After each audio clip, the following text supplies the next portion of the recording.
We very quickly became cancer deaf. That's all we heard at one point in time was the word. It was from my son.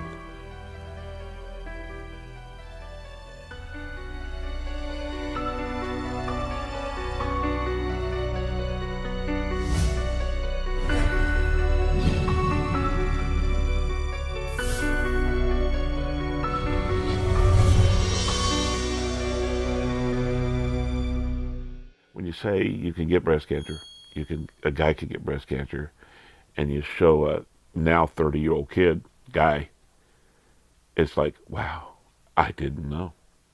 And that's been the problem. People don't know or believe. When Brett called and told me that the doctor had called him, and he said, I think you have cancer, but we'll know more in a couple of days when we get the rest of the pathology back. I was sitting literally at my desk. Peggy was next to me working on a video project. And he said, don't tell Mom, because I don't know yet. Didn't work. So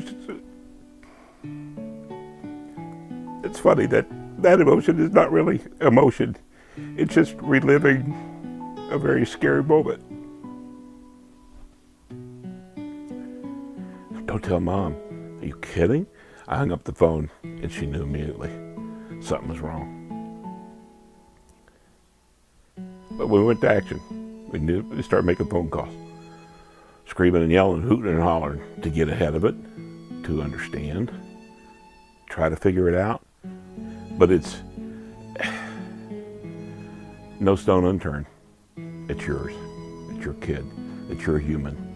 Peggy just went after it. No ifs, ands, or buts. We just decided we're going to be in charge. And of course, the first thing she did was call Brett. But breast cancer in a guy, men getting breast cancer, people, if they shake their head, wait a minute, what? Really? Nobody really, everybody thinks it's a joke. It's not really a joke to them, but they thought it was kind of a spoof, and then they realized, oh, wait a minute, you're serious. I did not know. We didn't know. We found out the hard way.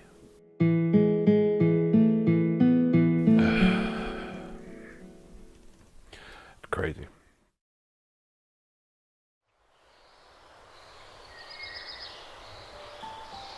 What do I remember about that particular morning was a cloud. Well, it's 1T day for my wonderful son, Brett Miller. He's my hero. But he's got the biggest battle of his life today. The biggest one I've ever had in my lifetime. You are my hero. You are my rock. I love you more than you'll ever know.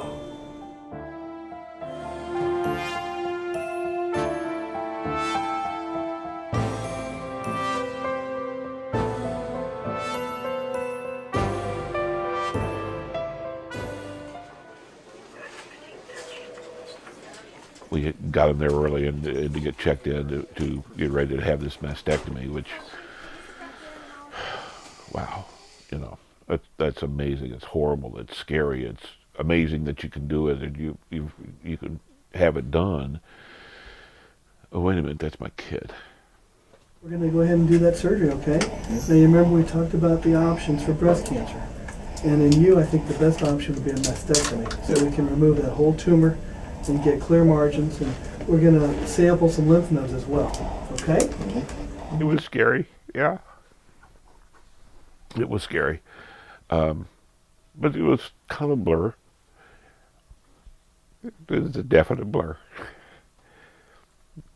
I remember everything and forget everything.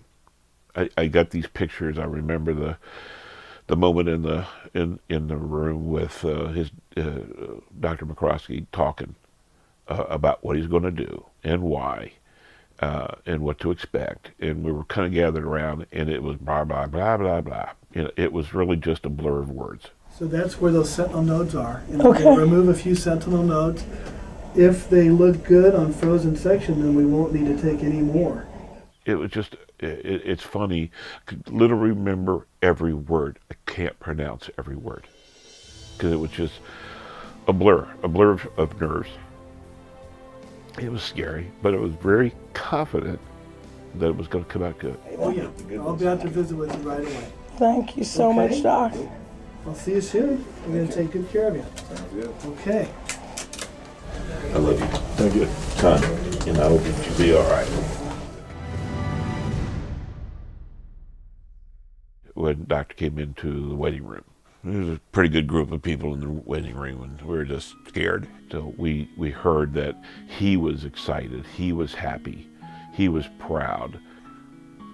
He'd come in with such a powerful look on his face, and felt so good and so confident about what he saw and what he was able to do, and the clear margins and the no lymph node involvement. And you hear that from him without any question. Phew, goes away. So the first time we saw Brett, we felt good. We felt confident or reassured. We still know that there was other things we had to worry about. And then to see the surgical site and the drain really is a reality check. He kind of shrugged his shoulders. He acknowledged it, that he felt good about it. He was done, and he was on his way. And McCroskey, as a doctor, Dr. Ringhouse, Lon's his first name. What a human. But because of that, we felt good. And you gotta have confidence in somebody. You have to believe. You have to believe in what they're gonna do. Otherwise, you're just gonna second guess your own self. But we didn't. This guy is amazing.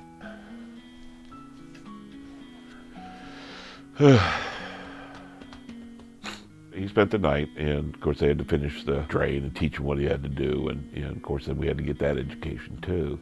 He couldn't really do everything by himself.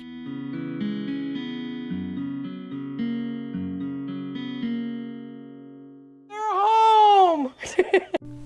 The kids, in the way they reacted to him, they never quit giving him crap. Maybe a sore subject, but here's a toast to nipples, but without them, tits would be pointless. I like it, Bobby. That's pretty good. Oh, great! Thanks. Now I got to worry about it too. I mean, it was funny because we do make a lot of jokes. We do, and they get that from me. What are you laughing at? But without it, well, it's a lot more sad when you're not happy. It's so important for everybody's family, and everybody's family will support. You can't not. It's in our DNA to concern, worry.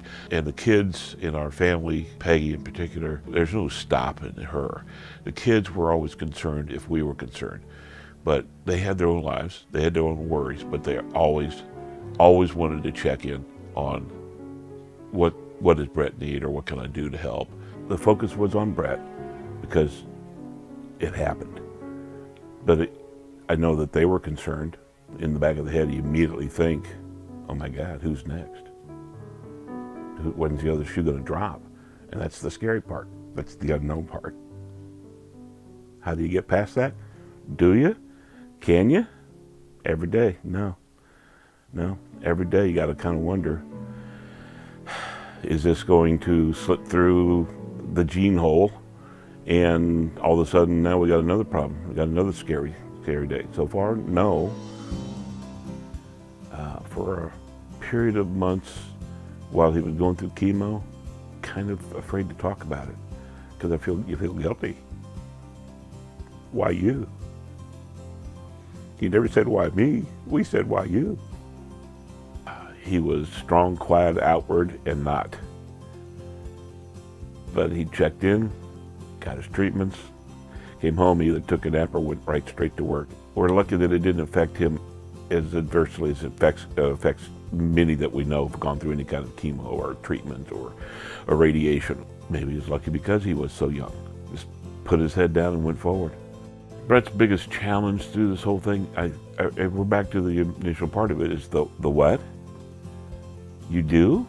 I didn't know you could do that. It's dealing with a fact that nobody else could believe could be a fact.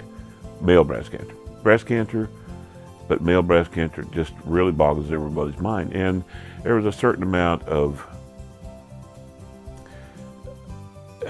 don't think embarrassment is the word, but there's a little bit of intimidation involved with that he had to share, and he didn't for a little while.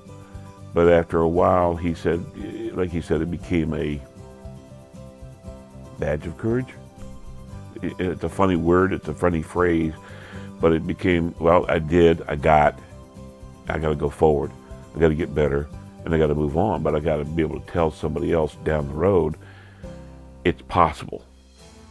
Brett's whole premise is, how do you not tell somebody else to pay attention to yourself without, as he said, making it all about me? But unfortunately, we're doing this because of him. So that adds the credence to the whole thing. That adds the power to the whole thing. Is you can't tell somebody, hey, you can get male breast cancer without proof. Don't mean to scare you, but guys, you can get breast cancer. Will you? No, probably not. But there's a possibility, so pay attention. Be aware of it. That's the catch.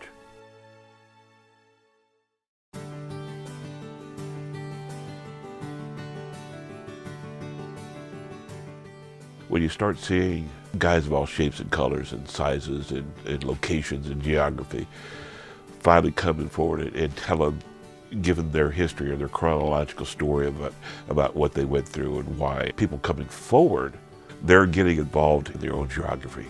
And so it's all these pieces of the map that come together to make this one little thing, this little male breast cancer coalition. It's pretty cool. Now we have guys from really all over the country, all over the world, who are finally saying, me too. But I thought I was by myself. I thought I was alone. And that's been the whole premise is, come out, tell us about it, and don't be ashamed. It's not your fault. You can gain some knowledge, you gain comfort more than anything else, to feel confident, speak out. If you need a resource, we're always gaining to have a resource of help. We're not the doctors, but if we have a doctor's information or a story or a study, if we have it up there, read it. Will it apply to you? Can it help you? Before they wouldn't talk about it, now they're going to events. They're going and participating. They're putting on the headband or the wristband, but they're still such a small cog, and they feel that way. Well, it's only 1%. We've only heard that from everybody we've ever talked to. When we hear that, quite frankly, we get a little rude. Yeah, it's only 1%. Would you like to be one of those 1%? Do you have a son, or that you wouldn't mind being 1%, because it's only 1%, right? How involved are we, or I, involved in raising awareness for breast cancer, male breast cancer in particular? Fortunately, only about 24 hours a day. But it's not something we can take away or remove, but the conviction to keep it up, to keep it going. It's funny, I don't even know where that is.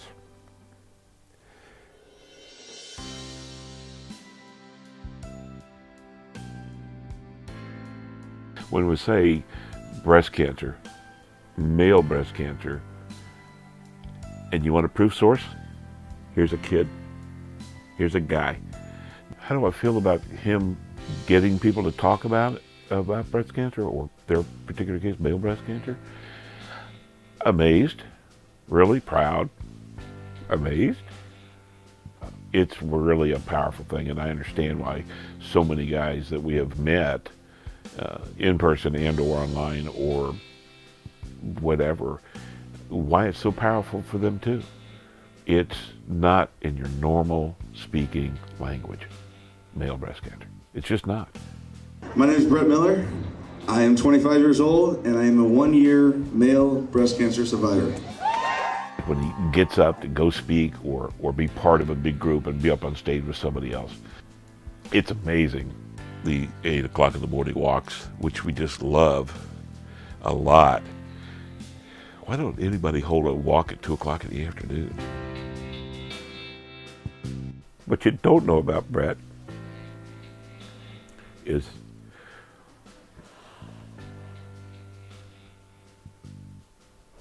incredibly quiet, assured, self-assured, strong son of a gun. He is a doer, very quietly. He's the caretaker for all of us. And he's very giving, exceptionally giving, more than I could ever imagine. He did, he does, he will tomorrow have breast cancer, but he's clear of the problem, but never clear of the history. And you still have to ask, you feeling all right? Anything changed? Because we can't get away from that. Even after as many years as he's gone through after chemo and being clear of cancer, kind of worry, is that other shoe gonna ever drop? Will it ever drop again? But it's only 1%. It's only 1% if it's not you. Then it's 1,000% if it's you.